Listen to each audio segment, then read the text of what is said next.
think you're too smart to buy a bad bike? Think again. Some motorcycles look fast, feel cool, and scream style. But behind the chrome and carbon fiber lies pure regret. Today, we're counting down 10 motorcycles only dumb people buy. Not because they're cheap or slow, but because they fool people into making terrible choices. From overpriced electric experiments to misunderstood monsters, these bikes have burned wallets, crushed dreams, and left riders stranded. Don't be that guy. Stick around, and let's expose the machines that never should have left the showroom. 10. Harley-Davidson Livewire. Harley's big leap into the electric future landed flat on its face. The Livewire launched at a jaw-dropping $30,000, promising cutting-edge tech and silent speed. What buyers got instead was a glorified city commuter with a real-world range barely scratching 100 miles. Sure, it's quick off the line, and yes, the design is slick. But let's be honest, you could buy a high-end sport bike and a used car for that kind of money. Worse, you lose everything that made a Harley. No rumble, no soul, no attitude. Owning a Livewire means spending more to get less, with a bike that can't even handle a weekend ride without charging anxiety. It alienates die-hard Harley fans while leaving electric motorcycle lovers underwhelmed. The verdict? It's not a bad bike, it's just a bad Harley, and a worse buy. Nobody wins, everyone overpays. Ever almost bought a bike you'd regret? Drop your story in the comments. And if you're into honest bike breakdowns, hit subscribe, more coming your way. 9. Yamaha R3. Let's get one thing straight. The Yamaha R3 is a great learner bike. Lightweight, easy to handle, and forgiving for new riders. But here's the problem. People keep buying it like it's a mini superbike, and it's not even close. With under 50 horsepower and a top speed of about 110 miles per hour, it's respectable for its class but laughable when treated like a track weapon. The aggressive fairings and sporty stance trick beginners into thinking they're Valentino Rossi, until they get smoked by delivery scooters at a red light. If you're buying the R3 because it fits your skill level, good move. But if you're buying it to flex on your buddies or pull stunts at the local lot, you're confusing ambition with horsepower. The R3 sells a fantasy that too many take literally. It's not a superbike, it's a starter pack. Treat it that way, or prepare to be humbled. 8. Honda NM4. Meet the Honda NM4, a bike that looks like it was designed by a comic book artist with zero mechanical input. It screams, "Future Warrior," but rides like a bloated scooter in cosplay. Beneath the radical fairings and Tron-like aesthetic lies a 670cc parallel twin with automatic transmission and power figures that barely break the boredom threshold. At nearly 600 pounds, it handles like a wet mattress and accelerates like a confused minivan. Honda called it futuristic. Most riders called it confusing, overpriced, and painfully underpowered. The NM4 doesn't know what it wants to be, cruiser, scooter, or spaceship, and ends up failing at all three. If you bought this thinking it would turn heads, you're right. For all the wrong reasons. It's not ahead of its time. It's a warning from the future. Style without substance is a bad investment. 7. Ducati 749. Ducati tried to offer a more affordable superbike with the 749, but all it really delivered was a less exciting, more fragile version of what people actually wanted. It wore the badge but didn't earn the respect. The 749 was underpowered compared to the 999, with mid-tier performance and top-tier maintenance costs. Reliability was a coin toss, and repair bills felt like punishment for choosing the cheaper Ducati. Sure, it looked the part, but open the throttle and you got a whisper of what Ducati is known for.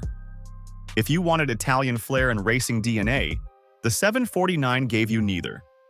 Instead, you bought a pretty face with the heart of a home printer, temperamental, expensive, and quick to die. For those lured in by the badge and the bargain, the 749 is the classic case of buying into a name without understanding the game. It's not a superbike, it's a superb mistake. 6. Big Dog K9.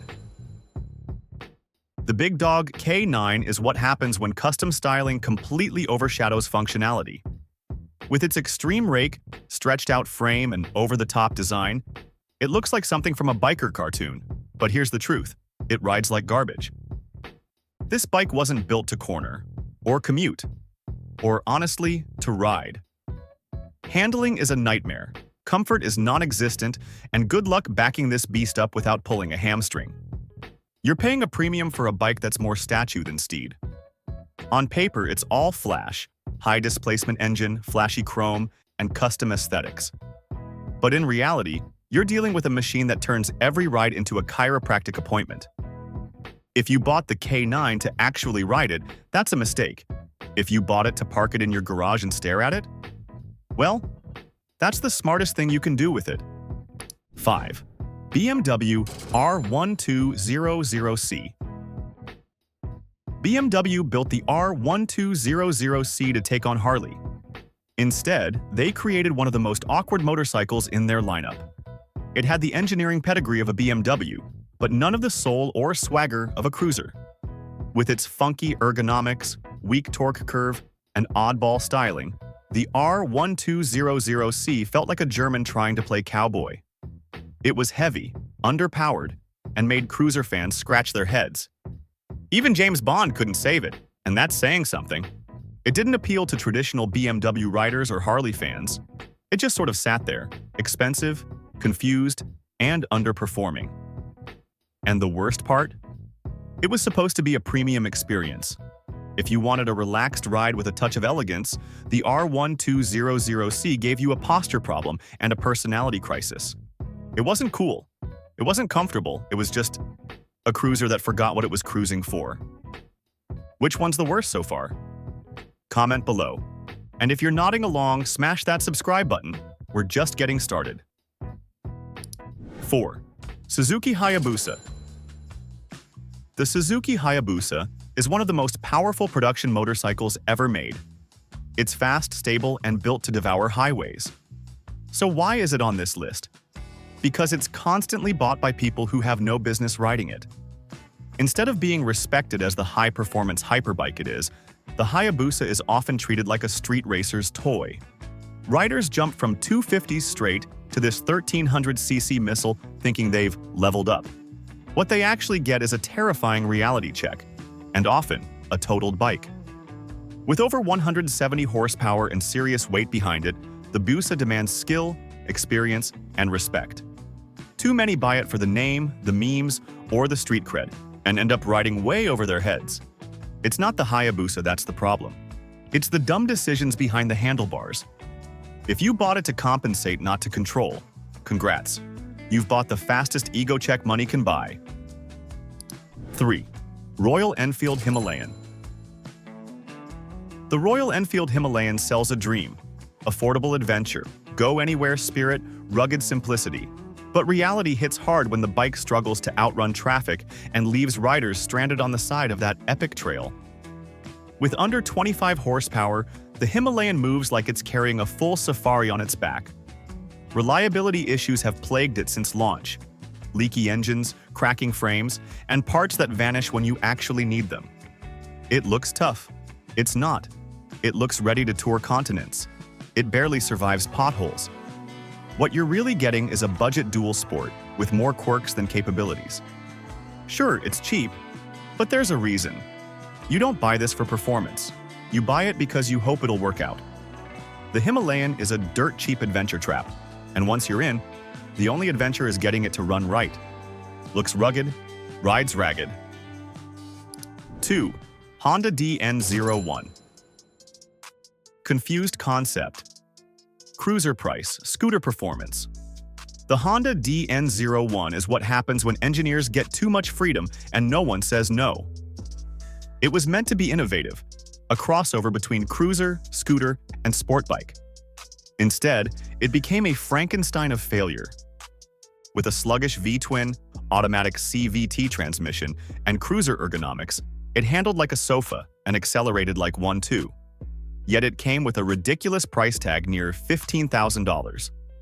For that money, you could buy 3 bikes that each do their job better. It wasn't fast enough for sport bike lovers. It wasn't cool enough for cruiser fans.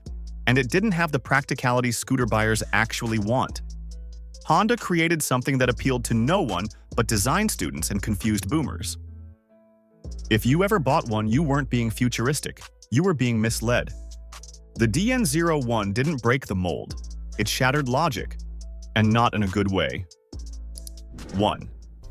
Harley-Davidson Street 500/750. The Street 500 and 750 were Harley-Davidson's attempt to lure in new riders with smaller, more affordable bikes. What they actually built was a shadow of the Harley legacy, missing everything that makes a Harley a Harley.